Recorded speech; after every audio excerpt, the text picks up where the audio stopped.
Assalamualaikum warahmatullahi wabarakatuh. Saya Siti Yulitisa Putri dengan NIM 22356, kelas RA10, Program Studi Manajemen di Universitas Primageraha. Dalam video kali ini, saya akan sedikit menjelaskan tentang sumber daya manusia. Mata kuliah ini diampu oleh Bapak Asep Rafiuddin, SEME.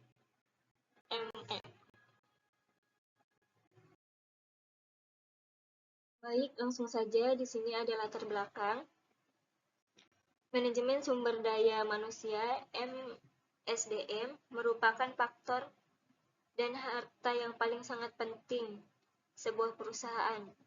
Alasannya karena manajemen sumber daya manusia yang efektif dapat membantu perusahaan mencapai tujuannya.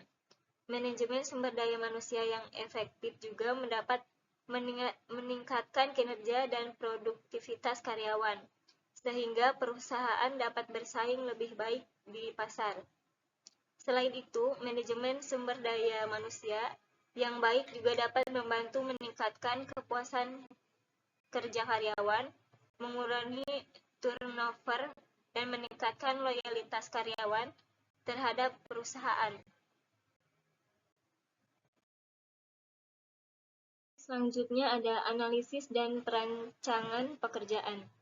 Analisis pekerjaan adalah proses mengidentifikasi tugas, tanggung jawab, dan persyaratan keterampilan yang dibutuhkan untuk suatu pekerjaan. Perancangan pekerjaan adalah proses merancang kembali pekerjaan untuk meningkatkan efisiensi dan kepuasan kerja. Pentingnya analisis dan perancangan pekerjaan.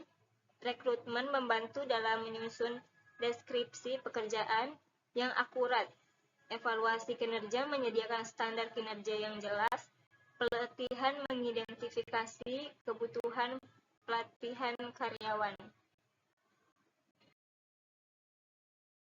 Selanjutnya ada perencanaan sumber daya manusia. Adalah proses mengidentifikasi kebutuhan tenaga kerja, masa depan, dan mengembangkan rencana untuk memenuhi kebutuhan tersebut. Langkah-langkah dalam perencanaan sumber daya manusia, yang pertama ada analisis kebutuhan, mengidentifikasi kebutuhan tenaga kerja saat ini dan masa depan. Yang kedua ada peramalan, memprediksi perubahan dalam lingkungan bisnis yang dapat mempengaruhi kebutuhan tenaga kerja.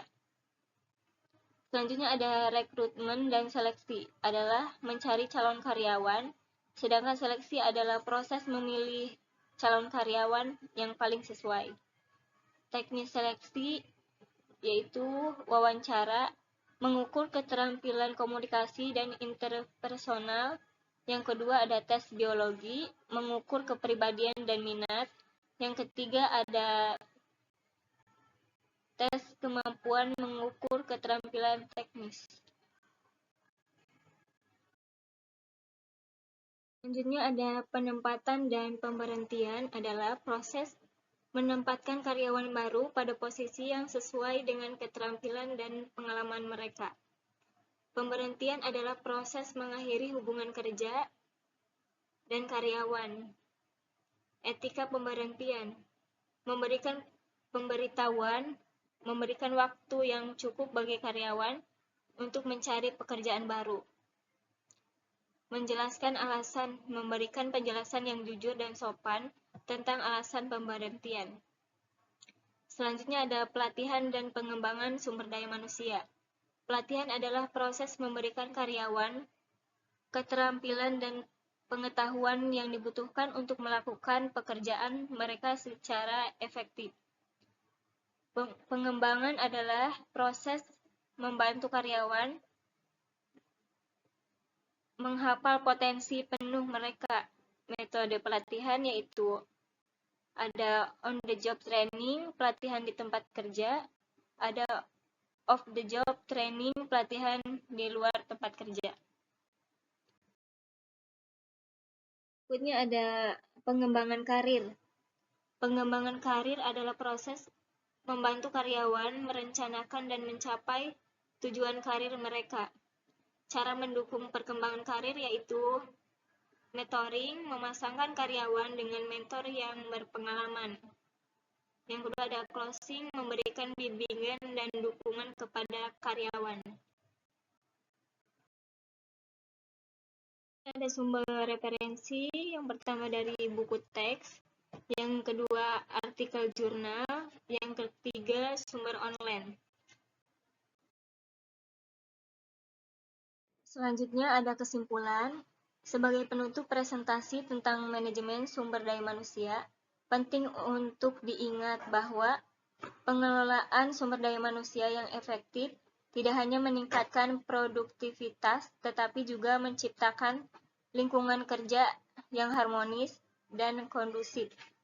Dengan memperhatikan kebutuhan dan potensi karyawan, perusahaan dapat mencapai tujuan bersama. Mari kita terus berkomitmen untuk mengembangkan sumber daya manusia demi keberhasilan organisasi kita. Terima kasih atas perhatiannya dan semoga informasi ini bermanfaat bagi kita semua. Baik, mungkin cukup sekian pemaparan materi dari saya. Kurang lebihnya mohon maaf. Assalamualaikum warahmatullahi wabarakatuh.